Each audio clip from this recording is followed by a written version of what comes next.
Well, today, for our crazy kitty video, I have in this carrier one of the stray kittens that I have been fostering until we can find him a home. I didn't know if it was a he or a she because he's so fluffy.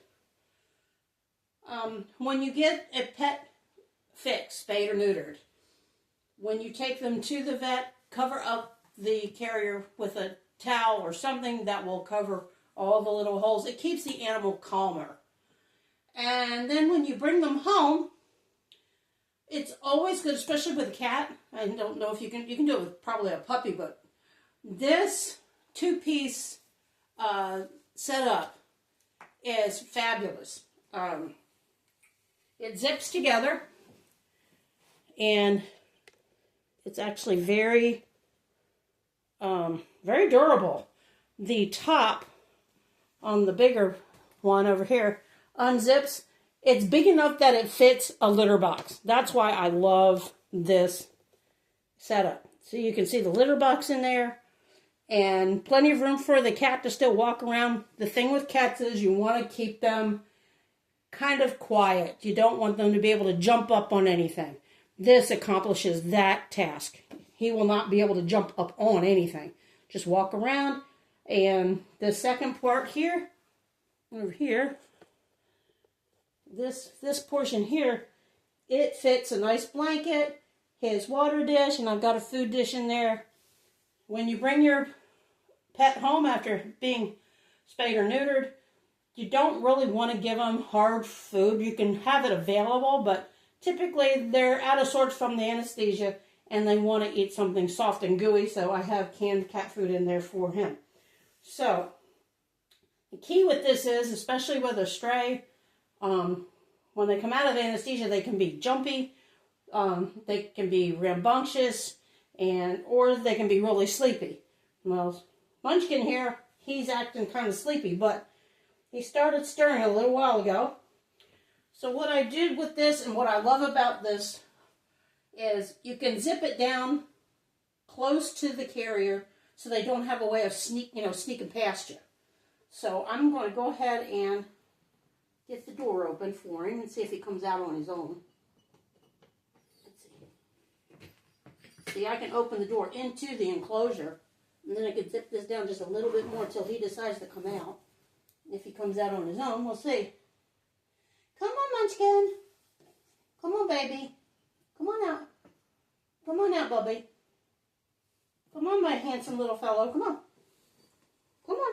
Go out. Go out. Go out, buddy. Come on. Go. Get out of there. I may have to yank you out of it and rank him out of there. I mean, he doesn't mind me touching him or picking him up. This is all part of socializing him. And let me see if I can get a hold of him. Get him out. Hey, Munchkin.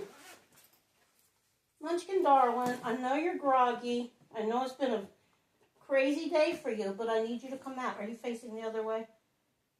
I think he's facing the other way. You're facing the other way? Come here, darling. Come here. Come here, baby. You can't go out the backside. No, can't go out the backside. You gotta come out this way. Come on, come out this way. There you go. Come on. Yeah, he's still groggy. I'm sorry, honey, but I need you to come out. Oh, the things we do to keep our animals healthy and happy. Darling, you need to let go. Oh, he's still out of it. Poor baby. You're still out of it? There you go. Come on, Mr. Fluffy. There he goes. There, see that big old fluffy tail? Look at that fluffy tail. Big old fluffy tail. There he goes. And like I said, he doesn't mind human touch. He's just not real super cuddly. And we're working on that. But Munchkin is now in his temporary abode. And I think, well, they did try to give him a little bit of something. Or he's had a little accident in here. One or the other. But that is how we kind of get them to recuperate. Hi, sweetheart. Hi, Munchkin. And Munchkin is a boy, aren't you? You're a big boy. He weighs 10 pounds. And he's only 9 months old. So, I've been feeding him good.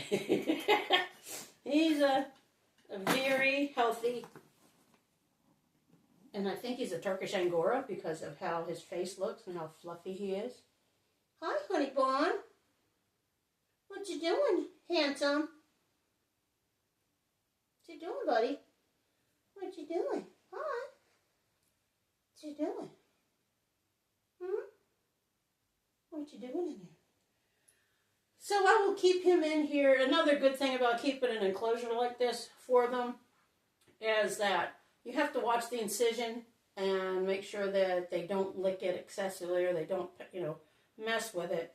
And this is the best way to keep an eye on that.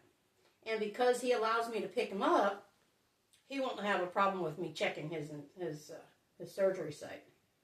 So there he goes. You can see him going into the bigger portion, checking it out. I know you would love to explore this room outside of that, but we're not trying to make sure you heal up really well. You can see he's a big cat. For only 9 months old, he is a big, fluffy cat. And he is absolutely handsome. And he is one that I'm going to adopt out. There's a couple, I believe, that are interested, which is awesome because that's the whole point of getting him fixed so he can have a forever home and be indoors all the time instead of being outside with the foxes and the hawks and the snakes and all those nasty raccoons that are mean. And there's also, we've got great horned owls that would just snatch up a cat in a heartbeat. And he is absolutely beautiful. I just can't get over how gorgeous this black cat is. Black nose, black whiskers. Hi! Hi, Munchkin. What you doing, handsome? So what I'm going to do is get you a little shot of what he looks like up close. I'll take the camera and we'll get a picture of him. Get a video of him inside the main hold here. So let's see if I can get around here to get, that's a toy. Had the toy in here from when his brother was in here. And his brother was in here for a little while. And then I let his brother roam around the room. Now let's open this up so we can see Mr. Munchkin. Let's see if we can get a shot of Munchkin inside. Munchkin! Come here, handsome. Come here, handsome. See his butt. We want to see your pretty face. Hi, Munchkin. Hi, baby. Hi, baby. You scared, huh? You don't know what to think, do you? And you want to make sure the food's away from the litter box anyway, so that's why I'm glad these two enclosures allow me to do that. What you doing, beautiful? My beautiful boy. I could put this in there for him, because he does like to scratch.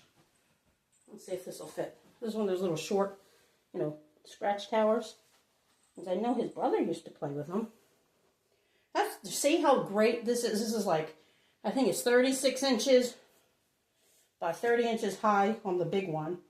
And this was on Amazon. This is just like the coolest thing I ever found. It's about $35 somewhere in there, which is doable because I knew I was going to use it for at least 2 more kittens. They're not heavy enough to have the surgery yet. Now he's going to come out.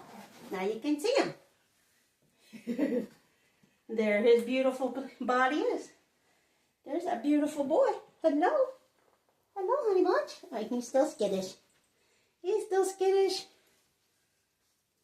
But he's a gorgeous buddy. Come here. See that handsome boy. Hi, Munchkin. Look up your baby. Big yellow eyes. Hello, handsome. Hello. Okay, I better close this up or he'll be tempted to jump out. This little guy he's a jumper. When I had him outside in the enclosure, out on the porch, he was jumping around there and there all hours of the night. So when Munchkin is all healed up, he is prayerfully, God willing, going to go to a new house, a new family. But I am not going to lose touch with them. I'm going to keep up on my babies. Don't have any granddaughters. I have 2 teenage grandsons, but now I have grandbaby kitties.